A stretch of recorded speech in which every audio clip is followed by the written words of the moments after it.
যদি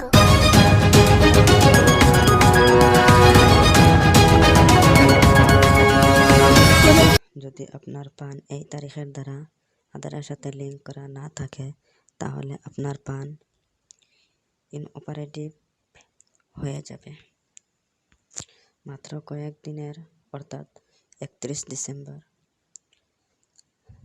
আয়কর আইন অনুযায়ী এই তারিখের মধ্যে যদি আধারের সঙ্গে পান লিঙ্ক না করা হয় তাহলে আপনার পান ইনঅপারেটিভ হয়ে যাবে।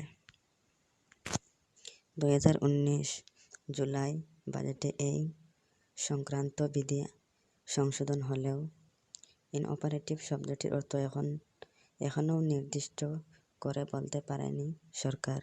2019 1 সেপ্টেম্বর থেকে এই সংশোধনী কার্যকর হয়েছিল। বাজেট 2019 নথি অনুযায়ী পান ডিটেলস ব্যবহার করে এই আগে লেনদেনের অবৈধতা রক্ষার জন্য আইনটি সংশোধন করা হয়েছিল।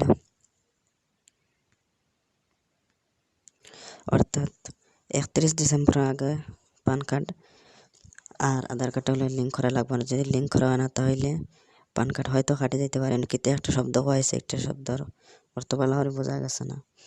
তো এটাও তো বেড়াতে যাও পান কার্ডও লিঙ্ক করে নিলেও ভালো হইব।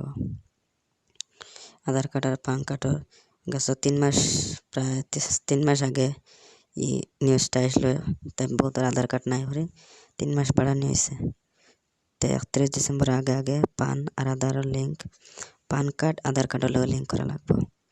কিলা লিঙ্ক করেন আমার ভিডিও বানাইছে, ডিসক্রিপশনও লিঙ্ক ফাইলে বানানো গিয়া সাইয়া ভিডিও চাই লিঙ্ক করতে আর বেশ সময় না, 1 থেকে 2 মিনিট লাগবে। সাইয়া বানাই ভিডিও ভালো লাইক করিয়া চ্যানেল সাবস্ক্রাইব করিয়া।